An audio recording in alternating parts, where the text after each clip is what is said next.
Yo, what's up guys? I'm Jesua Palma from Laguna State Polytechnic University, taking a Bachelor of Science in Information Technology, major in Animation Motion Graphics.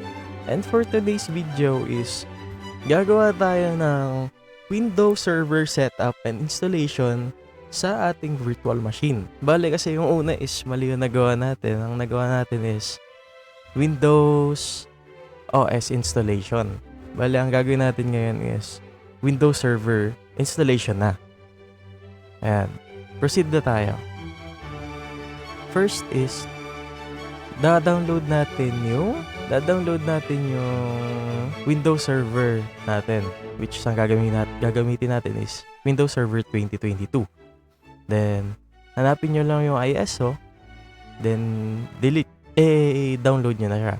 Itong English United States yung gagamitin natin. Ayan, ito siya. Bale, ito is download ko na siya. Nandito na siya. Ayan. Then, sa VirtualBox natin, kaya ng dati, is download din natin. Ito lang din, Windows Host. And, after nyan, ready to install na tayo. Proceed na tayo sa installation. Dito naman, sa pag-create ulit is, mag-create ka lang ulit ng bago. New. Then, dito, pangalanan lang natin siya ng Windows Server. Then, dito, wala na tayong babaguhin. Dito, itong babaguhin natin. Kailangan, hanapin natin yung Windows Server 2022 64-bit. Kasi dyan natin siya ilalagay. Then, next. Dito, set lang natin to ng mga, gawin natin mga 12. Pwede na siya 12 sa 12. Yan. Tapos dito, mga 6. Pwede na yan. Ayan. 50 giga. Wala na tayong babagawin dyan. Next lang natin. And finished. Dito, is makikita natin, di pa siya naka-on. Ang next natin gagawin is, click natin yung settings. Then, punta tayo sa storage. Lagi dito, empty. Click lang natin tong empty. Tapos punta tayo dito sa, parang CD na to. Then, choose a disk file. Yan. Mapupunta tayo sa downloads. And, syempre, ang i-click natin, etong mismo. Itong server na to. Ito kasi yung gagamitin natin para sa pag-build ng server. Open. Yan. Okay na. Then, okay. Then, click natin yung start. Wait lang natin. Ayan na. Lumabas na siya. Dito is, same lang din naman sa pagsisetup ng Windows OS. Pero, ang kaibahan lang niya is, admin yung gagamitin natin. And medyo may katagalan din yung installation nito kasi, syempre, nakadepende pa rin ulit yun sa device mo kung gaano siya katagal. Wait lang natin mag-loading. Ayan na. Loading na siya. Yan. Ito na yung isa-setup natin ngayon. Kailangan nating i-check maigi yung mga bawat part para hindi tayo magkamali sa dulo. Click natin tong next kasi English lang naman yan. Then, install now. Kung nakita natin is meron tayong 4 na pamimilian dyan.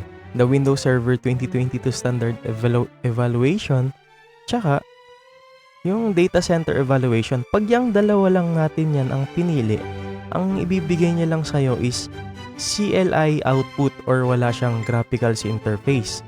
Pero, pag ang pinili naman natin is Windows Server 2022 Standard Evaluation tsaka or yung data center natin na may desktop experience is makaka-experience tayo ng merong graphical interface na katulad ng sa ating devices, sa mga ating laptops or computers. Yan. Pero ang pipiliin natin dito is Windows Server 2022 Data Center Evaluation Data Desktop Experience. Click lang natin yan. I accept. Next. Ayan, dito. Ito pa. Dito sa upgrade naman, dito is parang ang installation na mangyayari dito is yung mga older file mo is automatic na mare-recover siya dito sa ating server. Kumbaga, lahat yon is mapupunta dito. Ang kailangan natin is magkaroon tayo ng smooth installation. So, ang gagawin natin is magko-custom installation tayo. Install Microsoft Server Operating System only in advance. Custom. Yan.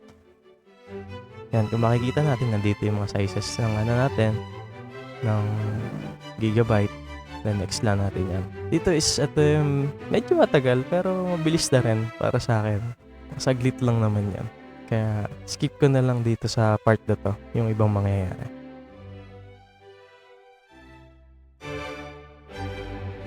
Ayan, dito, magre-restart na siya kasi na-install na yung Windows Server natin. So, ganyan talaga mangyayari sa lahat ng mga installation, mapa OS man or server. Kailangan i-restart yun automatically.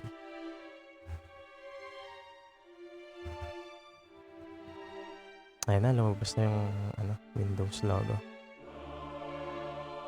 Medyo matagal lang talaga siya, kaya konting patient lang, guys. Dito na tayo sa part ng customize na natin yung administrator natin. So dito, kailangan nating iset siya ng password. Ng strong password ba na hindi na mabubuksan ng kahit na sino. So syempre, may combination siya ng alphanumeric. Kaya, so, set up na muna natin to. And finish natin. Hindi siya nag-match. Ulitin natin. Sana mag-match na. Ayan. Nag-match na. So, dito is, yan. Copy na siya. Full screen lang natin. So, dito, para ma-access natin yung Control-Alt-Delete, input natin. Put. Sabay keyboard. Then, ito, insert Control-Alt-Delete. Ayun. Then, dito, itatype natin yung password natin.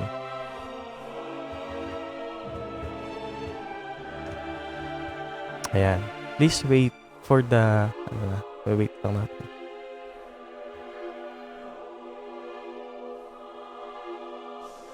Ayan, ito na yung server, Windows server natin. Yes lang natin yan, yes.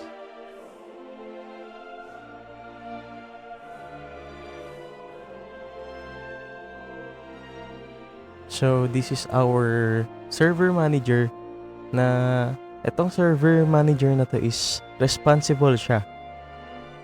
Responsible siya sa pag-manage ng lahat ng server na i-input natin sa kanya sa ating system. So, hanggang dun lang. Dito na nagtatapos ang ating tutorial kung paano mag-install ng Windows Server 2022.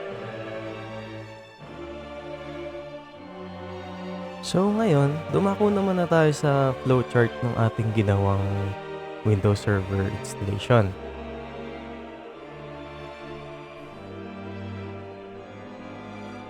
Dito, kung makikita nyo, start tayo sa host machine.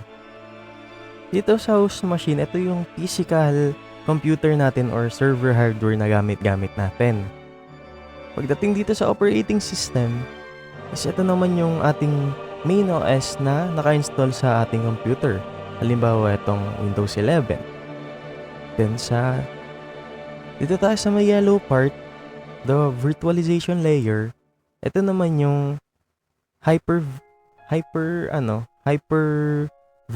Ito naman yung software like VirtualBox or VMware na ginagamit natin.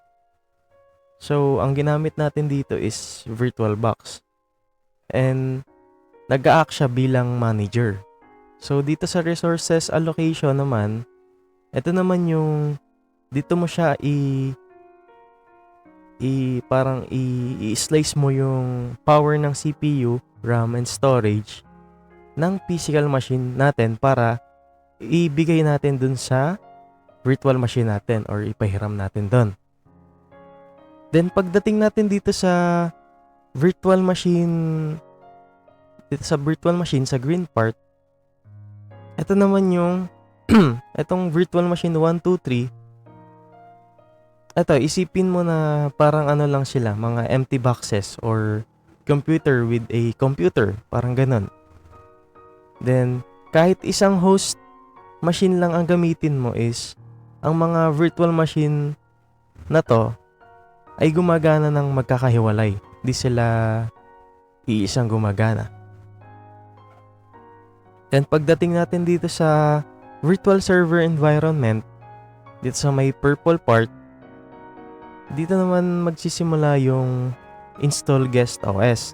Dito naman papasok yung ating tutorial kung paano mag-install ng Windows Server sa loob ng isang virtual machine. Then, kung mapapansin mo sa diagram na pwede rin ibang OS ang ilagay mo sa ibang virtual machine tulad ng Linux or Mac OS. Hindi lang siya for Windows. Ganun. Then, sa application or service naman, ito naman yung after natin ma-install yung Windows Server, dito na naman natin yung ilalagay yung purpose na server mo. Halimbawa, kung saan ba natin siya gagamitin. Sa web server ba, database, or mail server. So, basically, ang virtualization is pinapayagan tayong kumuha ng isang host machine na lalagyan ng hypervisor at i-slice niya yung mga resources na yon para makagawa tayo ng maraming virtual machine.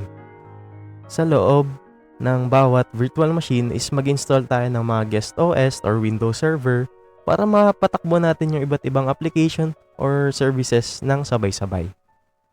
Ayun lang.